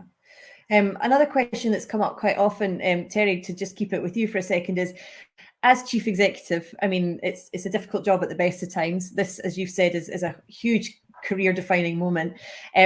What guidance or advice would you give to other chief executives? And also, who supported you personally? You've obviously had all this wonderful support from other agencies, but, I imagine you have a family, your Christmas was destroyed. What was your experience with that? Well, my main advice is don't have a cyber attack. Part of what today's about. Look, I mean, you can probably tell from my accent when I say I'm from down south, I really mean it. So I'm not just Australia, I'm the bottom of Australia. So all of my family are 10,000 miles away. So my wife provided a lot of support. In a way, it made it a bit easier because we weren't disrupting a whole lot of family activities. It's just my wife and I would watch telly now and then. So a lot of support from her, but really it was from the team and the sort of people you've got here. You made well, I assume it was a little bit of a joke, Kim, at the start about this is the best nation I've lived in. And in a way it is, because I don't know if Scots realise it, but the warmth and the friendliness is absolutely outstanding. I had a bit of a panic last night. I got home and I'd had some water through the ceiling and blown some of the circuitry, and I had to get an emergency electrician, or I wouldn't have had Wi-Fi, which might have made this morning difficult. But just the kind and polite way he dealt with me and supported me, etc. That's what I experienced, and the support I got was from the team in SEPA and from the sort of partners who got around the table. I do think, again, though, as CEO, it's like Mike said, most people are just naturally trusting. Most people naturally want to help you. That an important thing that made it easy for people to help us, and Jude said this, was being open and transparent. Telling people we're in a really difficult situation, we can't do what we normally do for you. That then, the response we got from that, and to me personally, was outstanding. I should also mention my board chair, Bob Downs, who was a great support all through that period.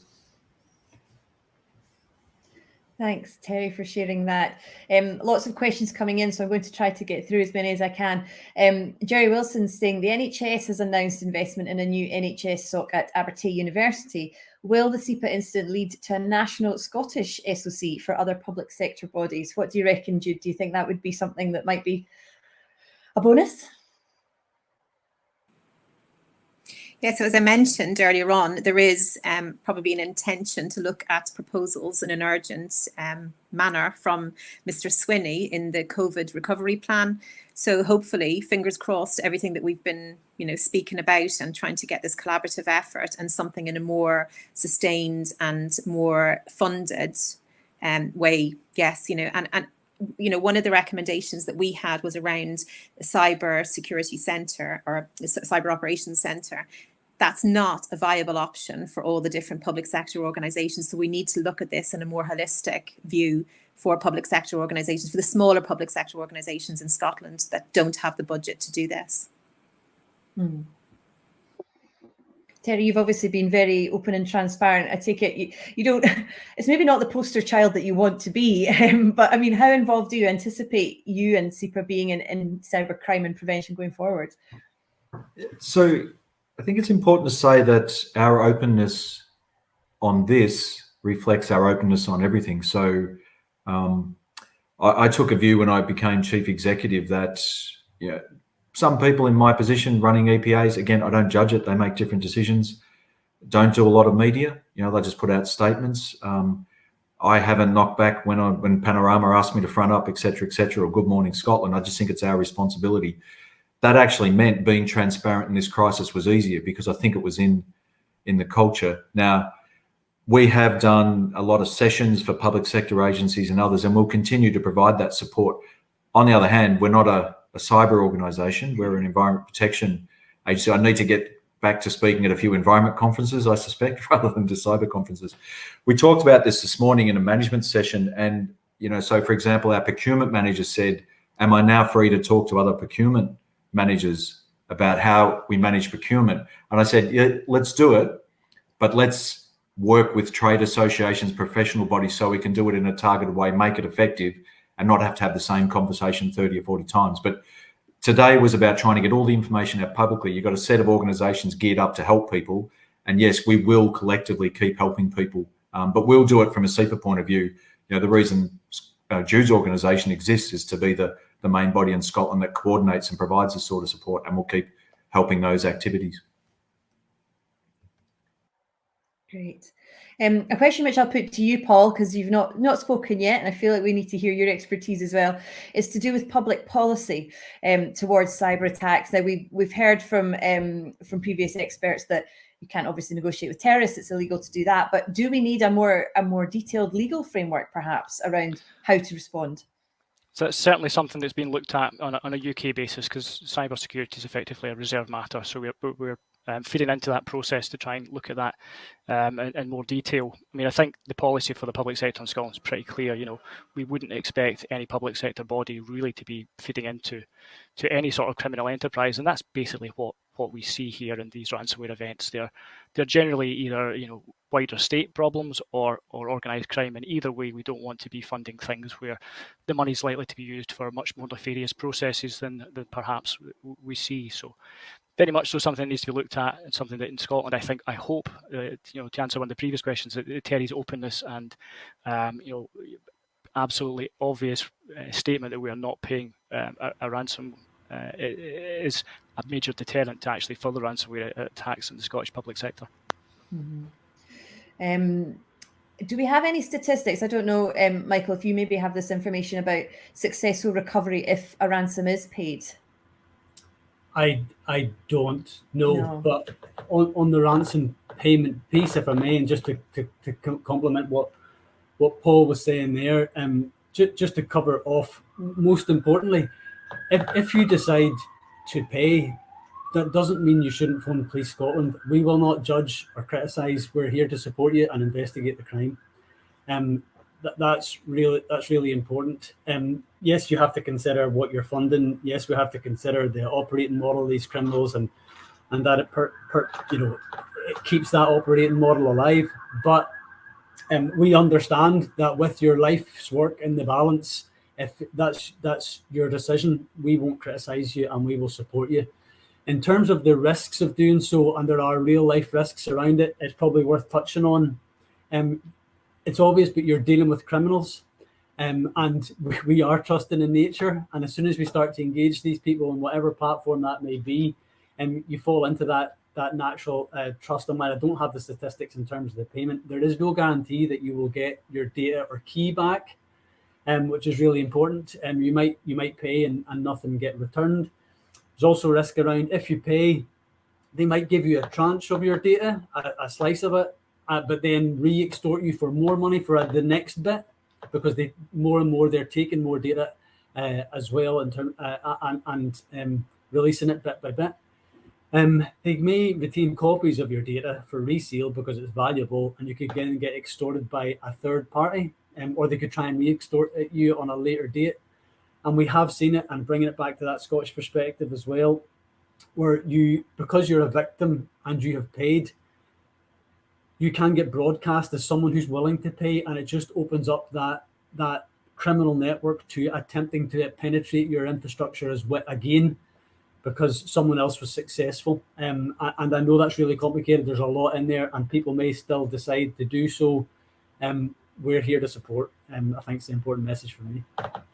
Yeah, and I think Terry made that comment a couple of times as well, is that, different situations, different people have to make their own decisions, and paying maybe, what someone decides to do. It just wasn't SEPA's course of action.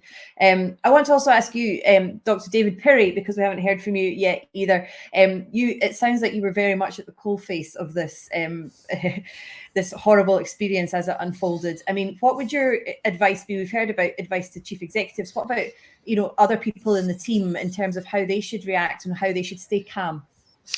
Yeah, so there's a couple of points there, and I was looking at some of the questions as well. So firstly, I expected to be incident manager. I was used to being incident manager for SEPA. I'd handled a number of incidents. So I guess practice makes perfect. And related to the advice to the team, well, the team who were working with me and who were supporting me, many on that team were experienced and used to handling incidents as well. And probably a couple of other points that really leapt out. It was touched on earlier about this being open.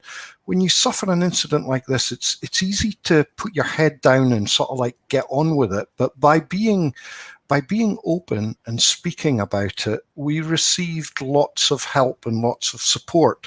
And in particular, the multi-agency coordination groups, well, they were a really important tool to corral that support, make sure that we were getting the right experts available to us. And that allowed us to embed external experts from out with SEPA in with our teams.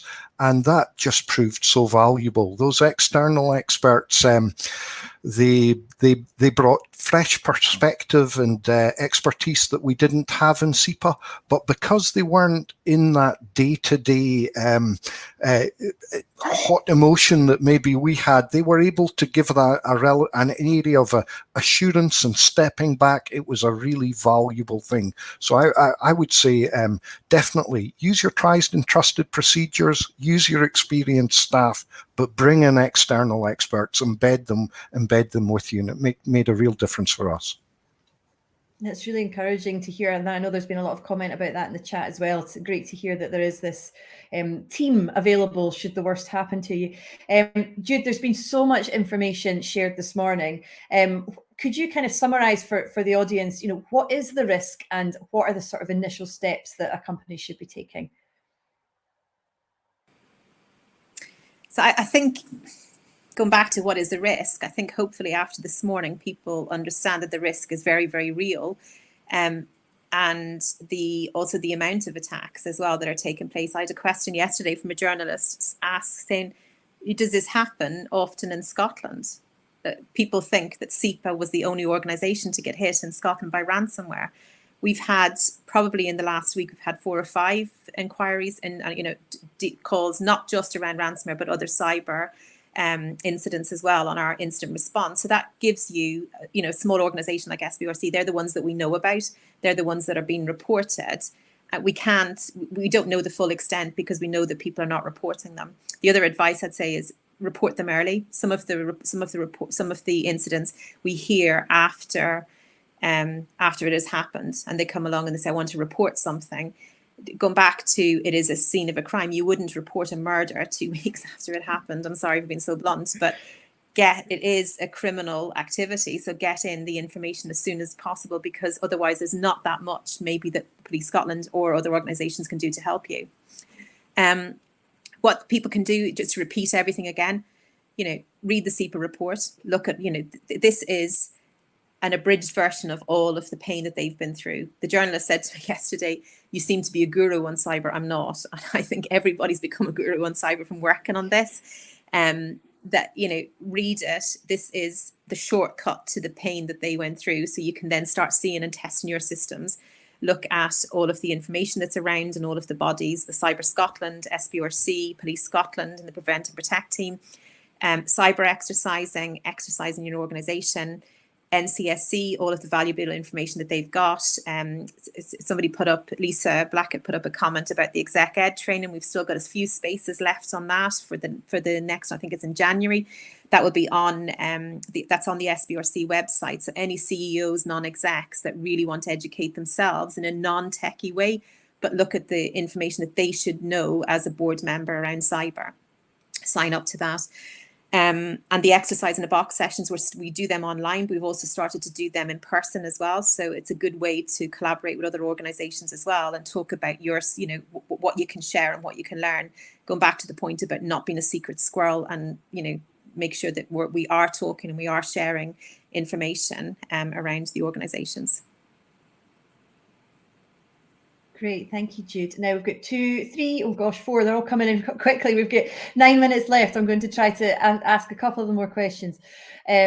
So Nick Croft is saying, given the scale of the incident and the response required, at what point did David feel that the incident response and management had ended and he could resume his normal day-to-day role? David? Yeah, we went through a number of phases. In those initial days, emergency management team, which was chaired by Terry, was meeting 3 times a day. That lasted for that sort of frequency and that sort of pace lasted at the start. Emergency management team was meeting probably daily certainly for the first month, and it was about 3 months in, Terry, before that we felt that we had before we'd gotten through that very initial reacting and responding phase. But and certainly after 3 months, the emergency management team stepped down. But we're still recovering now, and we're still doing things related from the cyber attack now. Gosh. Quite a sobering thought, isn't it? Anthony Round is asking, do you feel that there should be more of a push by government and agencies for organisations to obtain Cyber Essentials certification? I don't know. Paul, what do you reckon? So yes, I suspect you will see that happening as this kind of progresses. We've seen it actually over the last few years in terms of public sector procurement has quite often pushed that. I mean, indeed, part of our own public sector action plan back in 2017 pushed the public sector itself to go in the direction of cyber essentials as a fairly sensible starting point for building a cyber resilience journey to aim for better things. It's a bit of an easy option. The cyber accreditation isn't necessarily the be all and end all, so we would always recommend that you also build in some good cyber assurance questions into your procurement processes for public sector to make sure that our suppliers are secure, because actually supply chain is probably the other big risk that I have in my little bag of worries at night when I can't sleep. It's the alternative to ransomware to keep me awake. Oh gosh, I don't envy you your job sometimes. And Mike Mahan's asking, how's the regulatory landscape evolving in response to cybercrime? What can we be looking for? Jude, do you have any insights into that? Sorry, I was reading the questions there to answer somebody else. Listen to that one, sorry. I was caught you on the hop. No, I was just asking about the regulatory landscape. How's that evolving and what can we be looking for? That's from Mike Mahan. I think the regulatory landscape is, to me, looking at what's going on, I think there's a lot of talk. There's not a lot of action. We're talking about the same thing around ransomware. You know, do we ban the payments? Do we not? There's also the thing around, Biden with the administrators that they're working with around the cyber landscape and how do they deal with Russia and stuff. And I think sometimes for us in Scotland, we probably need to raise our head above the parapet to be in those conversations as well. But they do need to be pushed along because we seem to be talking about the same things all the time around cybersecurity, and people aren't taking it as seriously as they possibly should. Anything to add, Paul? Yeah, I think the regulatory space is quite interesting actually at the moment. So there is a set of regulations, that the Network and Information Systems regulations that's been in place for the last 3 years. It applies to very specific sectors. There's always a bit of a push to move that set of regulations into a wider space at UK level. There'll likely be some sort of a cyber bill in future that will possibly allow that to happen. Great. And move it into a wider space. But at the moment, we are where we are, frankly, and we work in this space of trying to work across public, private and third sectors to try and bring everybody along in that cyber resilience journey on a more voluntary basis, recognising that we're only ever as strong as our weakest link. So it's a good thing for us to do, and if we can encourage that rather than using the stick, I think that's a good thing, certainly in the short term while we wait for some of these things to come down the line. Yeah. Terry and David, I guess this is a question for you. Has there been any positives to come out of this experience? Yeah, absolutely have. I mean, I would say, if I think about our workforce, like everybody in society, they were already dealing with however each individual felt about the pandemic, that has affected people in all sorts of ways. And then to have this on top of it, very simple things like this happened just when we went back into lockdown, if people remember, around the Christmas period. So one of my colleagues and I had planned to do sessions on the 3 days between Christmas and New Year for staff who needed someone to chat to, etc., just as a thing related to the pandemic. Now, we obviously couldn't do that. So when I talk about the positives, having a workforce where many people had data stolen and published on the dark web, where many people are facing, as Mike said, their life's work is certainly being inaccessible for a while. All of them have had to deal with internal or external customers who they can't do what they normally do, and they're all professional people. They want to deliver, etc. So the positives have to be grounded in how hard this has been for our workforce, but the positives become, well, we're building completely fresh. And not just in an IT sense, we're taking the opportunity to do the business model reform we wanted to do. How many times does an organization 25 years into its life literally get a blank page? Well, not literally get a blank page, but you know what I mean in a management sense.